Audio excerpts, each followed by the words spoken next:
син, за твоя син, за твоята дъщеря от думът на Бога. Тук има наслада, тук има благословение. Чух молитвата ти и видях сълзите ти. Ще прочетем в книгата, 4 книга на царете, 20 глава. От първи стих надоле, тази съща история е записана също и в книгата Исаия, 38 глава. Също е написана в книгата Второ летописи, 32 глава. Бог говори за своите чудни дела и милостиви неща направени. В това време, нека да прочетеме 20 глава, стих 1. В това време Езекия се разболя до смърт. И пророк Исаия дойде при него и му рече: така казва Господ, нареди за домът си, понеже ще умреш и няма да живееш.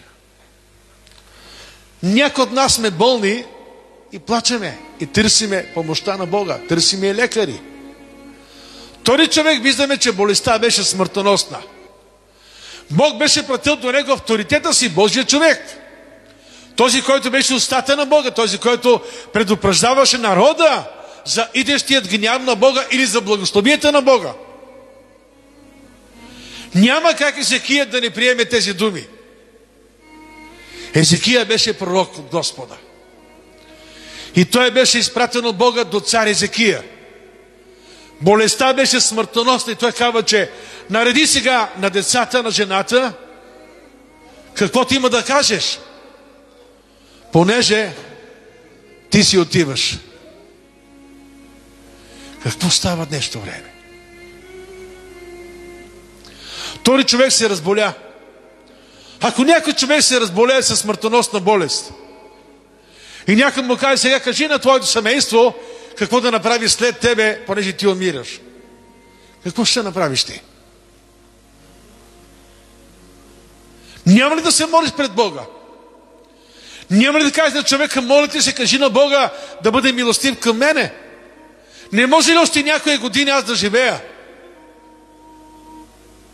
Болестта беше смъртоносна. Може би в днешно време някои имат смъртоносни болести, те знаят, че смъртта ще ги погълне. Докторите казват: до тука. От тук насетне към Господа.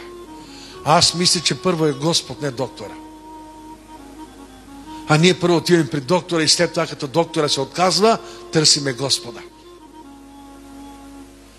Болестта беше смъртоносна. Често някои от нашите братя имат тази смъртоносна болест. И знаеме, че неизбежно е. Доктора се отказва от нея, особено рак. Докторите все още нямат лек. Бог прави това чудо. В днешно време имаме толкова свидетелства за това, че Бог изцелява рак. Всички болести. И виждаме, че Бог изцелява и слепец, и кут човек, или паралитик, или човек, който има епилепсия, човек, който е от диабет, от всичко Бог изцелява. Става на нашия цар, че той е милостив Бог.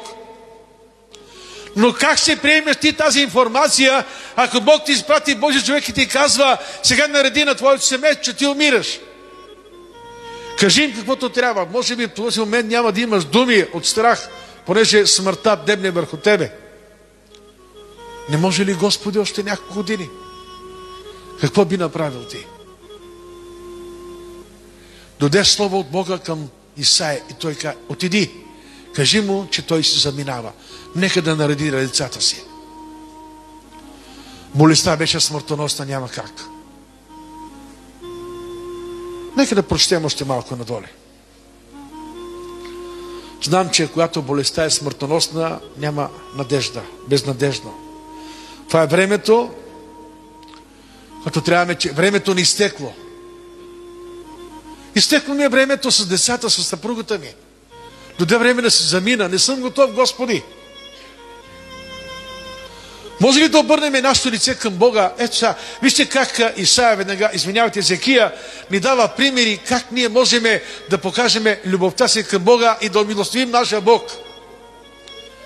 Виждаме, че болестта беше смъртоносна, но виждаме също и също четеме чрез Словото, че Езекия ни дава пример как ние можем да умилостивим нашия Бог. Как ли ще го направим? Нека да прочетем надоле. Тогава царят обърна лицето си към стената и се помоли на Господа, казвайки. Какво направи? Обърна към Бог лицето си. Обърна гръб на тази лоша вест. Повечето ние обръщаме внимание на веста. Не ще умирам, тази болест е коварна. Ще потърсим и някой човек, който е минал през тази болест. Какво лекарство да използваме, кой доктор да търсиме. Ще бъдем в паника, в депресия, ако чуем тази новина. Но той не се повлия от тази новина. Не прие тази скръбна вест, а обърна лицето си към Бога. Амин. Той каза, че обърна лицето си към Бога и се помоли.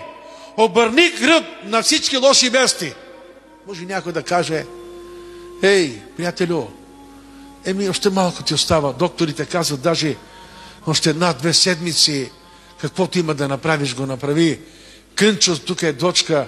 И те казаха на Кънчо, тук ли е дочка? Видях я преди малко тук. И казаха на Кънчо, че няма да живее. А Кънчо сега работи по покриви. И той имаше тумор в главния мозък. В главния мозък. Всичко идва оттам, разбирате ли? Там имаше Кънчо тумор. И сега Кънчо е съвършено изцелен. Работи на покриви. Работи навсякъде. Навежда главата си надоле. Дига я нагоре. Но когато беше болен, 2 души, даже 4 го държаха, понеже главата му не можеше да я мърда. Но сега той работи с тази глава, тя е благословена от Бога. Помолихме Бога за него. Обърнахме лицето си към Бога и обърнахме, знаете ли, радвам се, че дочка обърна гръб на тази скръб, взе лекарства и ги хвърли всички в печката. И обърна своето лице към Бога. Тя знае, че по този начин няма как човек да живее с лекарства.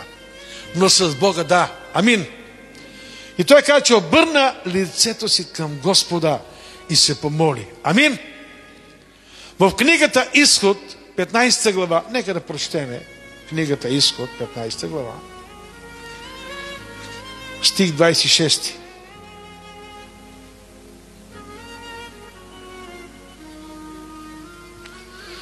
Ако прилежно слушаш гласът на Господа своя Бог и вършиш това, което му е угодно и слушаш неговите заповеди, ги пазиш, всички тези повеления, които Той ти дава, не ще нанесе ни една от болестите, които нанесох върху египтяните.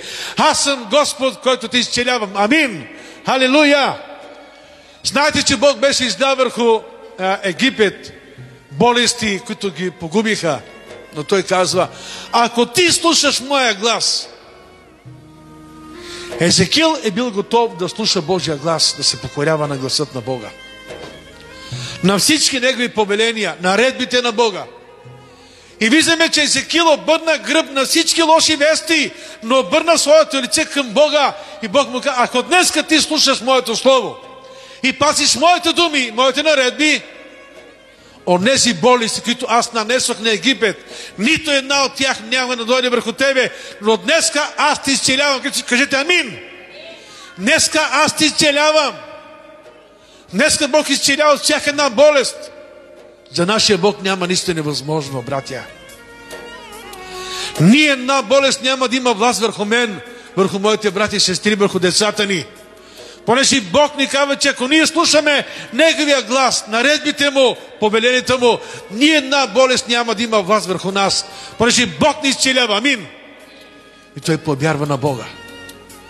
Вижте, ако ние четеме Словото, вярата идва от Словото. И там четеме, че за Бог няма нищо невъзможно, но Словото на Бога ни дава наредбите на Господа. И оттам виждаме, че Бог е милостив баща, Той е любящ. И Той казва, че днеска аз ти изцелявам. Амин! Алелуя! Благодаря ти, Господи! То обърне ми лицето си към Господа. Алелуя! Благодарим на Царя. Нека да има раздвижване чрез Святия Божия Дух. Докато аз говоря Словото, не е лошо някой да се постави ръката там върху болното място в името на Исус. И нека се отиде съвършено изцелен, да забрави болка, да забрави болест.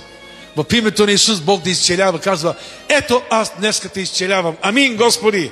Това е нашето лице да обърнем към Бога, да обърнем лицето си към думите, към завета на Бога.